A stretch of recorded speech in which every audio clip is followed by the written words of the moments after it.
তো বিসমিল্লাহির রহমানির রহিম। আজকে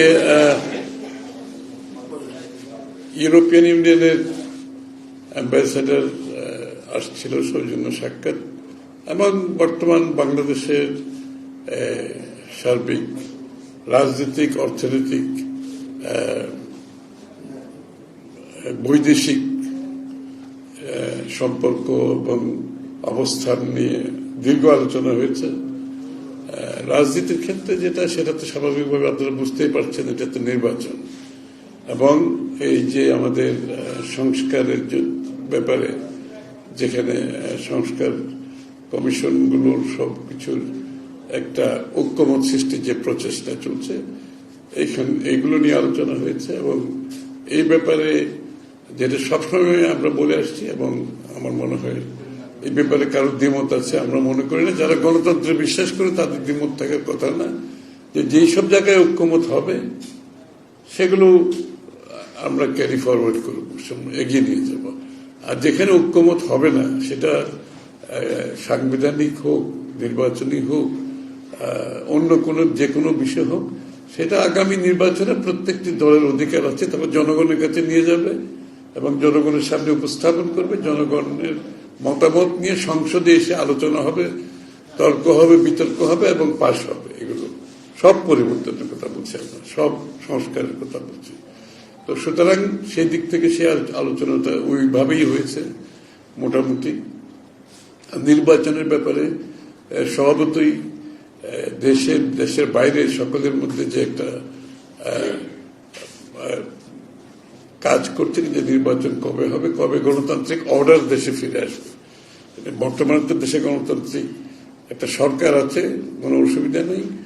আমাদের সকলের গণতান্ত্রিক অর্ডার যেটার জন্য, সেটা তো এখনো ফিরে আসেনি। তো সেটা না আসলে তো একটা জনগণ সমর্থিত একটি সরকার ব্যতীত কোনো অ্যাডমিনিস্ট্রেশন সেটাকে সাপোর্ট দিয়ে, পুলিশ সাপোর্ট দিয়ে চালানো যায় না। সেটা তো আমরা এখনই লক্ষ্য করছি। তো এই জন্য সবাই মনে করে একটা জনগণের সমর্থিত একটি সরকার, সংসদ, যেটা জনগণের কাছে দায়বদ্ধ থাকবে, সেটা যত তাড়াতাড়ি সম্ভব হলে দেশের অনেকগুলো সমস্যার সমাধান হয়ে যায় এবং একটা পলিটিক্যাল ওয়েট ছাড়া অনেকগুলো বিষয় সম্মুখীন হচ্ছে, কিন্তু সমাধান করা কঠিন। এই জন্য এই বিষয়টা গুরুত্ব দেওয়া হয়েছে আলোচনায়। আর বৈদেশিক সম্পর্কের ক্ষেত্রে আমাদের সাথে ইউর যে বিষয়গুলো আছে, যে আমাদের ইউ কিন্তু আমাদের সবচেয়ে বড় রপ্তানির ডেস্টিনেশন ইউরোপিয়ান ইউনিয়ন। সুতরাং সেখানে আমরা আগামী দিনে কি কাজ করতে পারি এবং বিএনপি পক্ষ থেকে আমরা আগামী দিনে ইউর সাথে আমাদের কর্মপন্থা কি হবে এবং বর্তমানে ইউর নির্বাচনকে ঘিরে, তারপরে সংস্কারকে ঘিরে ইউর যে ক্যাপাসিটি বিল্ডিং, ওরা সহযোগিতা করতে রাজি আছে। যেখানে বিশেষ করে ইলেকট্রাল প্রসেস থেকে শুরু করে প্রতিষ্ঠানগুলো যেগুলো ভেঙে পড়েছে, এগুলোর সংস্কারের বিষয়ে, এগুলো পরিবর্তন, এগুলোর সঠিক জায়গায় ফিরিয়ে আনার জন্য তাদের সমর্থন, ক্যাপাসিটি বিল্ডিং এর জন্য তারা এগিয়ে আসতে রাজি আছে। এই আর কি।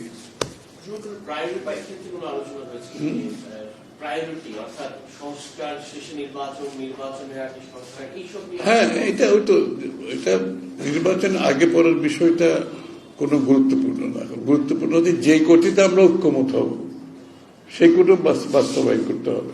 আর যেখানে ঐক্যমত হবে না, এবং ঐক্যমত হওয়ার সব জায়গায় কোনো সম্ভব না। আমরা বিভিন্ন পার্টি, বিভিন্ন চিন্তা, বিভিন্ন দর্শন, বিভিন্ন ভাবনার মধ্যে থাকি। সুতরাং কেউ যদি মনে করে সবকিছুতে ঐক্যমত হবে, তাহলে তার রাজনৈতিক দলের দরকার হবে না।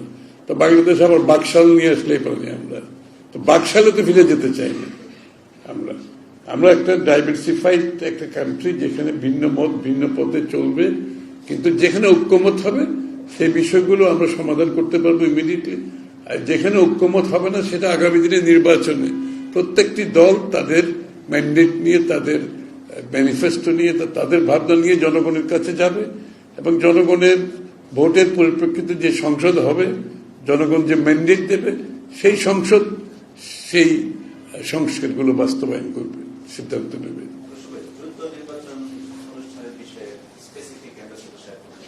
না, এটাই তো ডিসেম্বর সম্বন্ধে এখন তো সবাই ধরে নিয়েছে ডিসেম্বরের পরে যাওয়ার কোনো সুযোগ নেই আসলে। অলরেডি অনেকের মধ্যে ডিসেম্বর অনেক দেরিতে, কিন্তু তারপরও ডিসেম্বর কাট অফ টাইম হিসাবে তবেই ধরে নিয়েছে এবং সবাই ধারণা ডিসেম্বরের মধ্যে নির্বাচন হলে আমরা সঠিক পথে থাকবো। গণতান্ত্রিক অর্ডারটা ফিরিয়ে আনা খুবই গুরুত্বপূর্ণ, সবচেয়ে বেশি গুরুত্বপূর্ণ, যেখানে জনগণের মালিকানা ফিরিয়ে দেওয়ার জন্য আমরা 15-16 বছর যুদ্ধ করেছি। সেটা ফিরিয়ে দেওয়ার একমাত্র পথ হচ্ছে বাহক হচ্ছে নির্বাচন, এবং তার মাধ্যমে একটা গণতান্ত্রিক অর্ডার ফিরে আসবে যেটা জনগণের কাছে দায়বদ্ধ থাকবে, জবাবদিহি থাকবে। সেটাই তো আমাদের প্রত্যাশা ছিল। সেটা সেই প্রত্যাশা পূরণে যত তাড়াতাড়ি সম্ভব latest December cut off time হিসাবে ধরে নেওয়া হয়েছে। না, এটা আলোচনা হয়েছে আর কি। আমি তো হ্যাঁ, সবাই তো নির্বাচন চাই এবং সবাই তো একটা নির্বাচিত সরকারের সাথে কাজ করা, ওদের জন্য সকলের জন্য সুযোগ সুবিধা হচ্ছে একটা নির্বাচিত সরকারের সাথে কাজ করা। এটা তো আর বলার অপেক্ষা রাখে না।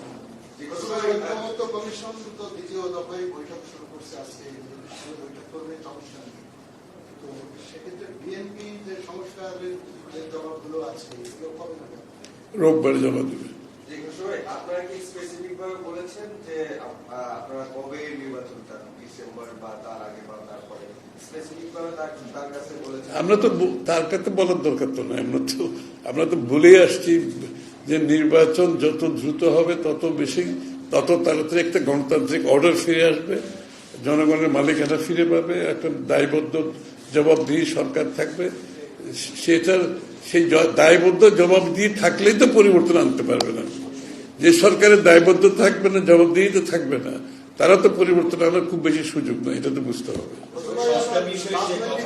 পাশাপাশি আপনি বলছেন যে অর্থনৈতিক বা তারা আমাদের সবথেকে বড় এক্সপোর্টেশন ডেস্টিনেশন, তো সেক্ষেত্রে যে 26 আমাদের গ্রাজুয়েশন হবে সরকার বলছে, এসব বিষয়ে কোনো আলোচনা হয়েছে? হ্যাঁ, এখানে আলোচনা হয়েছে, বিশেষ করে লেবার রাইটস এর ইস্যুটা আর পরিবেশ ক্লাইমেটের বিষয়টা আছে। এগুলোতে আমাদেরকে মনোযোগী হতে হবে এবং এগুলোতে যদি আমরা প্রপারলি সমাধান করতে পারি, আগামী দিনে গ্রাজুয়েশনের এবং জিএসপি প্লাসের যে ইস্যুটা আছে সেটার সমাধান করা সহজ হবে। না, যে প্রাতিষ্ঠানিক যে সমস্ত জায়গায় এক্সপার্টিস দরকার আছে না বিভিন্ন বিষয়ে, তারা সহযোগিতা করতে চায় এই ব্যাপারে।